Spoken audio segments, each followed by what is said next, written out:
Eu sou a professora Miriam Caldas, sou professora de Direito Previdenciário e hoje nós vamos aqui conversar sobre um tema muito importante. Eu vou trazer para vocês algumas alterações legislativas fresquinhas de 2017, inclusive, né, que sofreu o benefício do auxílio-doença. Então hoje o nosso bate-papo aqui com a professora Miriam Caldas no canal da Cultive. Não esquece de compartilhar essa aula lá nas suas redes sociais, se você gostar, é claro. E vamos lá, vamos estudar o auxílio-doença? Vamos lá. Bom, o auxílio-doença é um benefício por incapacidade. Nós temos 3 benefícios que são pagos pela Previdência Social, que é em decorrência da contingência social incapacidade. Nós temos o auxílio-doença, aposentadoria por invalidez e o auxílio-acidente. Destes 3 benefícios, o qual nós iremos estudar hoje é o auxílio-doença. Vamos ver requisitos, vamos ver alterações, vamos ver muita coisa legal sobre o auxílio-doença. Nós começamos com o conceito de auxílio-doença. O conceito do auxílio-doença eu encontro no artigo 60 da Lei 8.203, aqui está 59, mas é o artigo 60. E também nós encontramos no artigo 71, do artigo 71 ao 80 do decreto, né, pessoal, do decreto 3.048 de 99. São basicamente esta lei, a Lei Previdenciária 8.213 e o decreto que nós utilizamos para aprender o auxílio-doença. Aqui também já deixo uma dica para você que é operador do direito e que trabalha com benefícios previdenciários. Não podemos esquecer da Instrução Normativa 77 de 2015, que é a que é utilizada pelo INSS, que vai fazer as exigências necessárias para a concessão de cada um dos benefícios. Certo, gente? Vamos lá. Vamos ler o conceito, então? O auxílio-doença será devido ao segurado que, havendo cumprido, quando for o caso, o período de carência exigido nesta lei, ficar incapacitado para o seu trabalho ou para a sua atividade habitual por mais de 15 dias consecutivos. Então agora o que nós vamos fazer? Vamos pegar o conceito do auxílio-doença e vamos entender melhor os requisitos que são exigidos para a concessão do auxílio-doença. Vamos lá. Nós temos 3 requisitos básicos para a concessão do auxílio-doença. O primeiro deles é a qualidade de segurado, o segundo é a carência, quando for o caso, nós vamos ver quando se exige carência e quando não se exige carência, e o fato gerador, a contingência social que obriga o Estado a fornecer essa proteção social àquele que está afastado do trabalho, é justamente a incapacidade para o trabalho ou atividade habitual por mais de 15 dias consecutivos. Vamos ver cada um deles? Qualidade de segurado. O segurado mantém essa qualidade. O que quer dizer qualidade de segurado? Qualidade de segurado é que ele faz parte do sistema previdenciário, então ele tem uma relação jurídica com a Previdência. Essa relação jurídica ela tem obrigações e direitos de ambas as partes.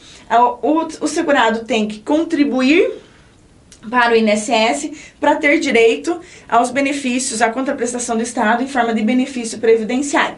Por isso que a qualidade de segurado eu tenho apenas em 2 momentos.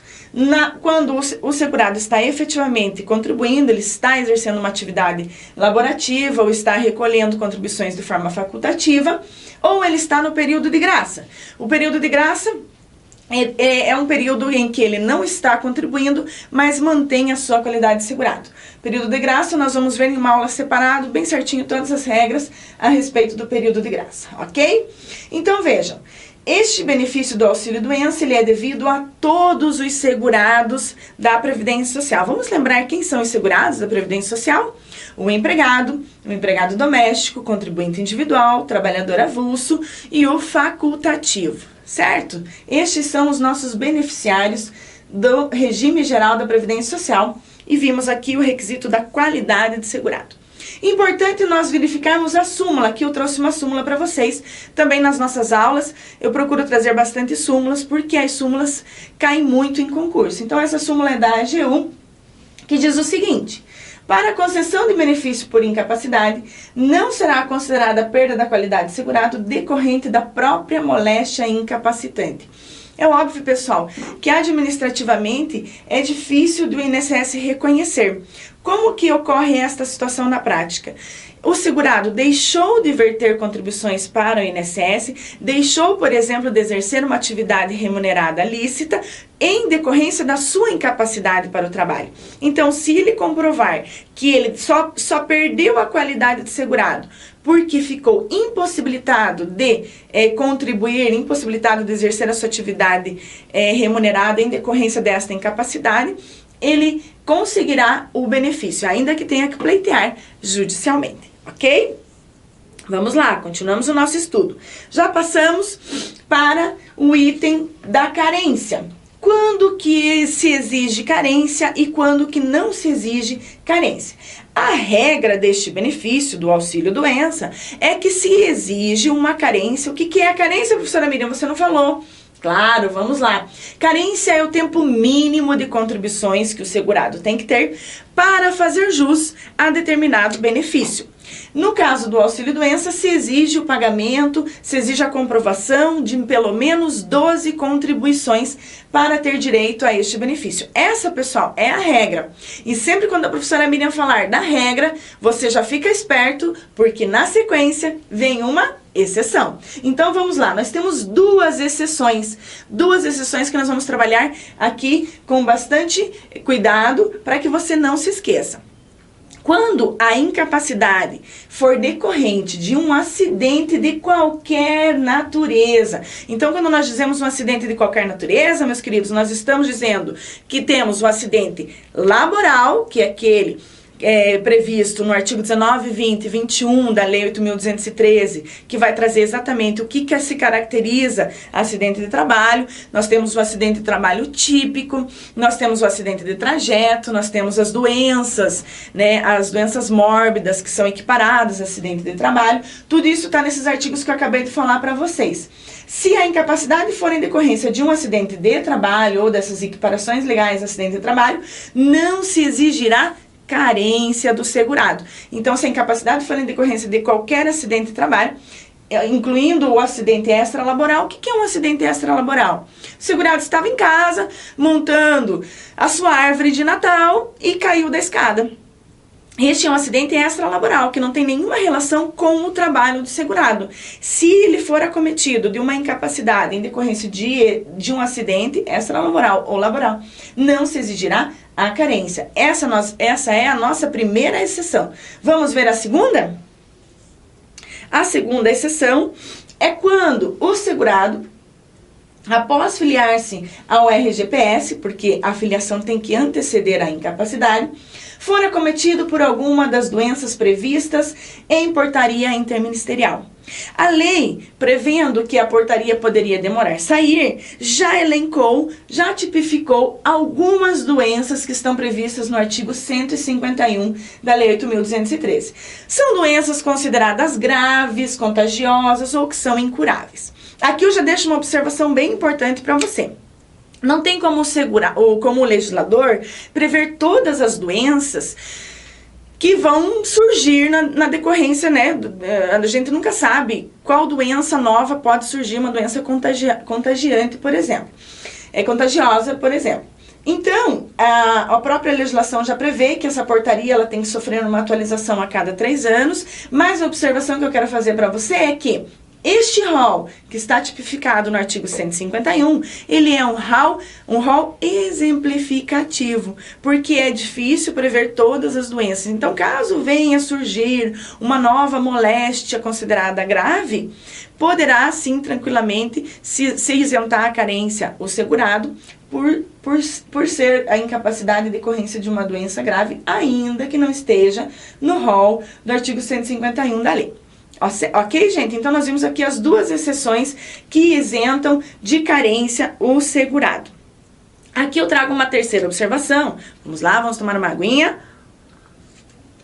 Tome você também a sua aguinha. Precisamos oxigenar o cérebro e hidratar o nosso corpo para atingir o nosso objetivo, não é mesmo? Vamos lá. A carência de reingresso. Existia até 2016, desculpa, a carência de reingresso prevista no artigo 24. Então, veja lá, você sempre tem que estar atualizado em questão do direito previdenciário. Essa carência de reingresso, que consistia em quando o segurado perdia a qualidade de segurado, tinha que cumprir apenas 1/3 da qualidade exigida, isso já não existe mais. O artigo 24, ele foi revogado. Então, observação bem importante, se a sua questão trouxer alguma coisa de carência de reingresso, não se aplica mais, está revogado. Se o segurado perder a qualidade de segurado, né, nas hipóteses, passou o período de graça, ele não voltou a contribuir, perdeu a qualidade de segurado, neste caso, ele terá que cumprir no retorno a exercer uma atividade lícita remunerada. Ao retornar a contribuir para o INSS, ele terá que cumprir no mínimo 12 contribuições, ok? Muito bem. Vamos para o fato gerador.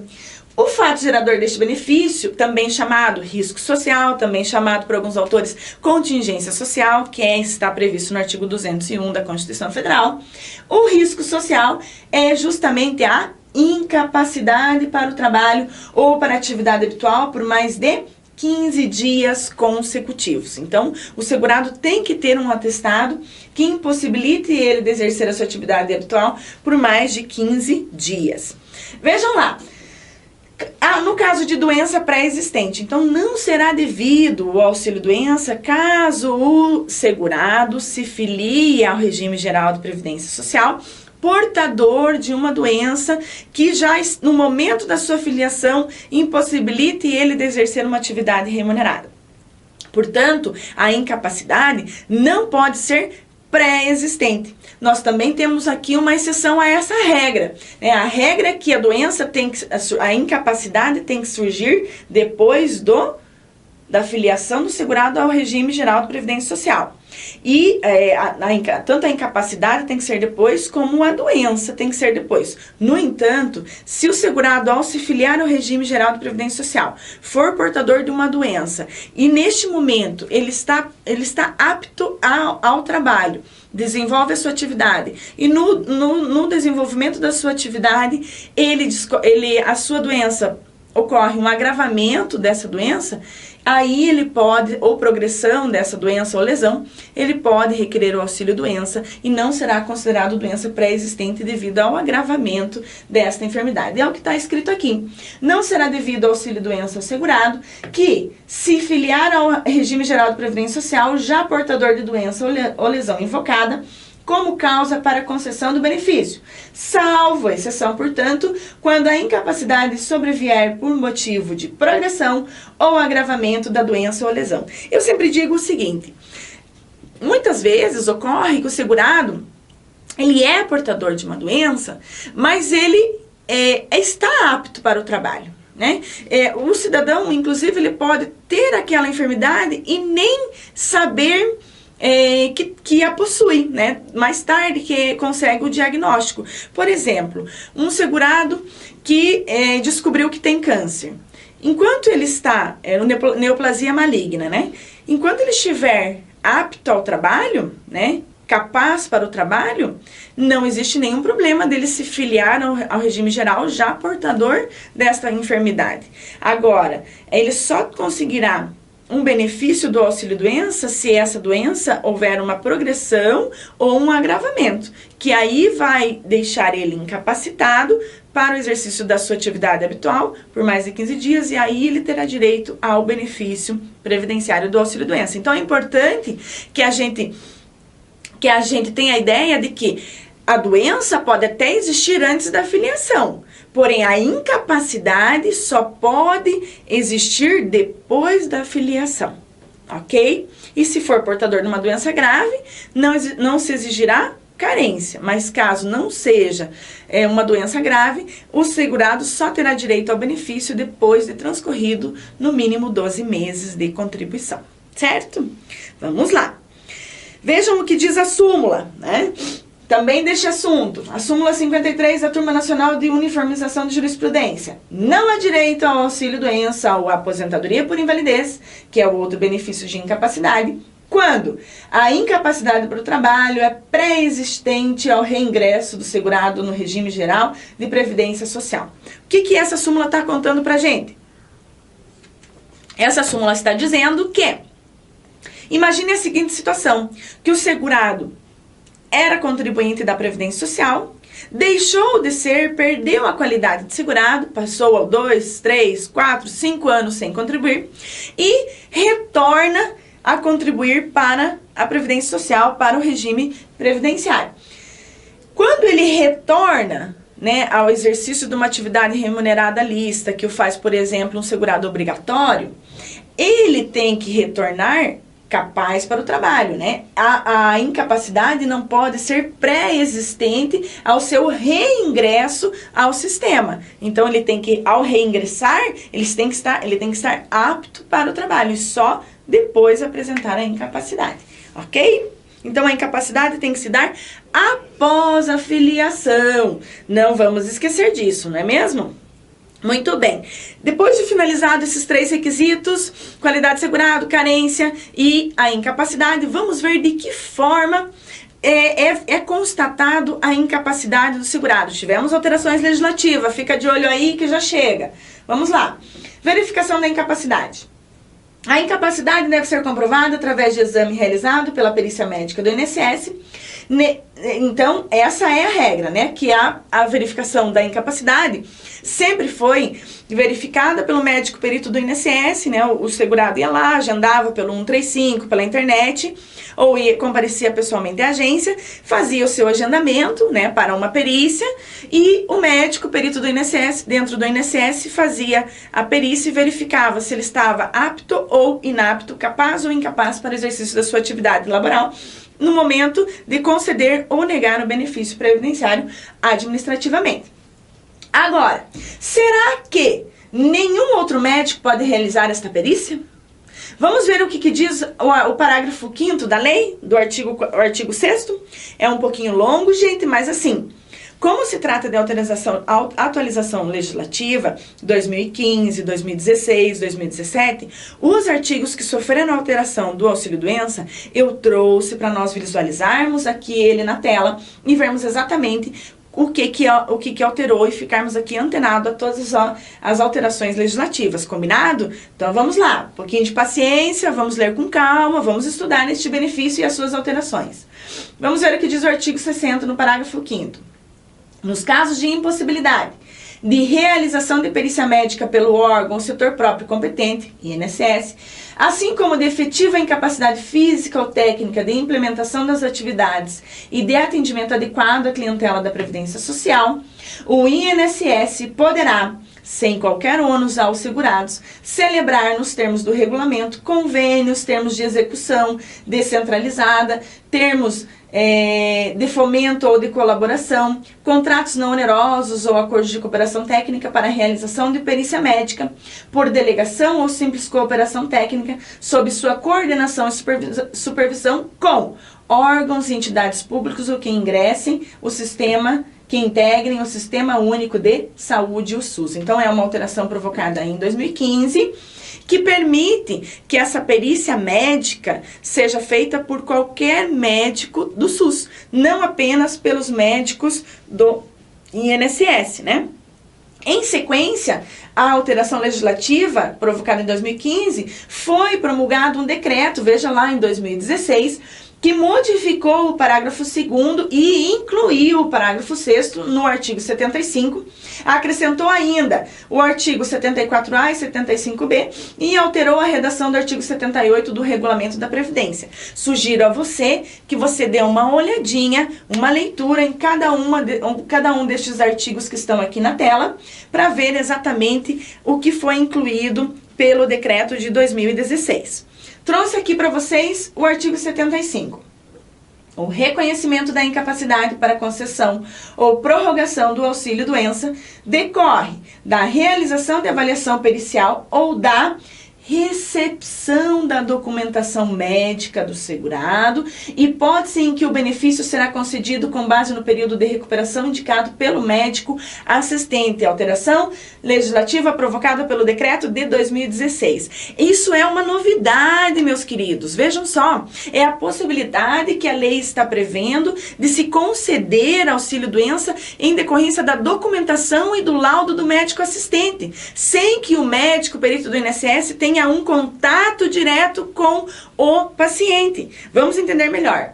A regra antes de 2016 era todos os segurados que tinham uma incapacidade se submeter à perícia médica do INSS para concessão ou prorrogação do benefício do auxílio-doença. Qual é a exceção? A exceção trazida pelo decreto de 2016. A recepção da documentação médica do segurado, hipótese em que o benefício será concedido com base no período de recuperação indicado pelo médico assistente. Então, isso é uma alteração novíssima.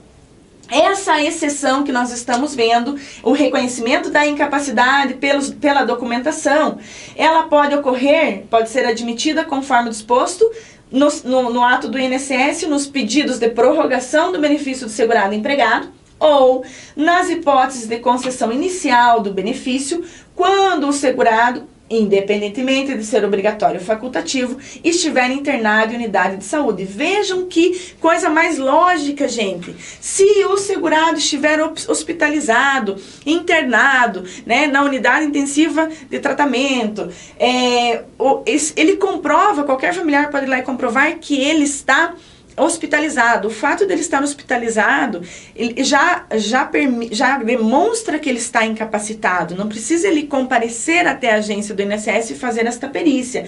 Então, são duas situações distintas, duas hipóteses. Nos pedidos de prorrogação do benefício do segurado empregado e nas hipóteses em que ele está submetido a tratamento hospitalar em unidade de saúde. Certo, gente? Então, essa alteração, bem importante, vamos ficar de olho aí nessas alterações. Continuamos aí. Ainda no artigo 75B, alteração legislativa. Para a caracterização da incapacidade do segurado, tanto na via administrativa como em juízo, é imprescindível a produção de prova pericial por médico que tenha domínio sobre a patologia em discussão, não sendo possível ao órgão decisório tomar a decisão sem permitir ao segurado a produção de tal prova. Vejam só, gente, é muito complicado para o juiz, né, identificar a incapacidade do segurado quando a perícia técnica ela for vaga ou ela não trouxer laudos conclusivos. Aqui eu até trouxe uma anotação, o Dr. José Antônio Savares, né, que é um grande doutrinador que nós temos, desembargador, juiz federal durante muitos anos. Inclusive, tive a honra de ter ele como meu professor na graduação. Ele diz que é muito difícil proferir as decisões, né, quando a perícia judicial não cumpre os pressupostos mínimos de idoneidade de prova técnica, e isso acaba por prejudicar a decisão do magistrado, porque as respostas categóricas contribuem para o que se chama decisionismo processual. Lembrando que o juiz ele não está adstrito, né, à prova pericial, ele pode formar o seu convencimento em outras provas, mas no caso do deferimento do auxílio-doença, é imprescindível que a perícia técnica seja o mais específica possível, né? Aqui eu também trouxe para vocês o entendimento pacificado da TNU. A realização de perícia judicial é imprescindível para análise da condição laborativa do requerente, a aposentadoria por invalidez ou auxílio-doença, assim como a verificação da data do início da incapacidade, que é muito importante, e isso também se verifica através da perícia feita, né? Há cerceamento de defesa quando a decisão recorrida conclui, sem a produção de perícia médica judicial, que a incapacidade é posterior à perda da qualidade de segurado. Acordo recorrido, sentença anulados de ofício, com retorno dos autos à origem para a produção de prova pericial, considerando-se prejudicado o pedido de uniformização. E aqui uma atualização jurídica que nós trouxemos para vocês também, para demonstrar a importância da perícia médica e principalmente a perícia médica realizada por alguém que tenha conhecimento da área. Isso é uma crítica que diversos advogados fazem, né? Porque, infelizmente, dentro do INSS, nós temos alguns médicos que não são especialistas. Também é impossível termos médicos especialistas no INSS de todas as áreas, de todas as enfermidades ou, né, incapacidades que pode apresentar o segurado. Por isso que muitas vezes nós temos um médico que tem uma especialidade e que está verificando a incapacidade do segurado que não tem nenhuma relação com a sua especialidade. Isso é uma lástima, mas infelizmente é assim que ocorre, certo? Claro que em sede judicial, o juiz já vai determinar, principalmente se a perícia for complexa, vai determinar um perito já específico da área, a parte também pode nomear os seus assistentes técnicos, então judicialmente nós conseguimos aí uma mais efetividade com relação a essa perícia. E o que acontece para aquele segurado que exerce mais de uma atividade laborativa? Vejam só, nós temos a resposta no artigo 73 do decreto. Qual é este caso, professora? Eu sempre cito o caso do mergulhador. Ele pode ser mergulhador e também professor, né? Ele pode ter mais de uma atividade laborativa. Não necessariamente essas atividades serão do mesmo ramo. É claro que se o segurado estiver incapaz para a sua atividade habitual e ele exerce mais de uma atividade concomitante e todas são da mesma área, ele vai estar incapacitado para todos e tem que se ausentar da sua atividade em todas, né? Agora, ele pode ficar incapaz apenas para uma das suas atividades. É óbvio que o médico perito ele tem que ter conhecimento de todas as atividades que são desenvolvidas pelo segurado. Temos aqui algumas observações que nós temos que fazer com relação ao exercício de duas ou mais atividades concomitantes em que o segurado fica incapaz apenas para uma delas. O exemplo do mergulhador é simples. Um mergulhador que esquece, por exemplo, das regras de compressorização ao subir, ele pode ficar totalmente incapaz para essa atividade se ele não fizer direitinho a compressorização. Então ele vai ficar incapaz para essa atividade, ele nunca mais vai poder mergulhar. Então ele vai ficar incapaz definitivamente para a atividade de mergulhador. Agora, para a atividade do professor, não, ele está perfeitamente capaz, ele só não vai poder mergulhar, porque ao não ter feito exatamente a descompressorização, ao mergulhar novamente, pode explodir os tímpanos e ele vier a óbito, né? Então, está comprovado que ele está incapaz para esta atividade. Aí, o que ocorre? Será levado em consideração, para fins de carência, a atividade que ele está incapaz, ou seja, ele vai ter que comprovar 12 meses de exercícios de atividade como mergulhador para ter direito ao recebimento do auxílio-doença. E como que vai funcionar? Ele vai receber o auxílio-doença em decorrência da atividade de mergulhador e vai continuar exercendo a sua atividade laborativa como professor. Neste caso, é uma exceção, meus queridos. Anotem um asterisco aqui. Nós temos que todos os benefícios que são substitutivos do salário de contribuição do segurado não podem ser inferior ao salário mínimo. Aqui nós temos uma exceção. Por quê? Porque se ele exercer mais de uma atividade concomitante e ficar incapaz para o exercício de apenas uma delas, e se essa em que ele ficou incapaz ele recebia menos que um salário mínimo, ele vai receber o RMI do salário do auxílio-doença, que nós vamos ver que é 91%, do salário de benefício desta atividade. O que isso significa? Significa que ele vai receber auxílio-doença que pode ser inferior ao salário mínimo desta atividade e vai receber a sua remuneração como professor. A única observação a esse respeito é que, somando-se a sua remuneração como professor, mais o auxílio-doença em decorrência da incapacidade para o exercício de mergulhador, tem que obrigatoriamente dar um salário mínimo. Essa é a exigência. E tem que cumprir, como eu falei para vocês, a carência exigida para o recebimento do benefício com relação àquela atividade. Isso que nós acabamos de falar para vocês está no artigo 73 do decreto. Agora, vamos estudar o artigo 74 do decreto, que usando o mesmo exemplo do mergulhador do professor, é o caso em que ele ficou totalmente totalmente incapaz para o exercício da atividade de mergulhador.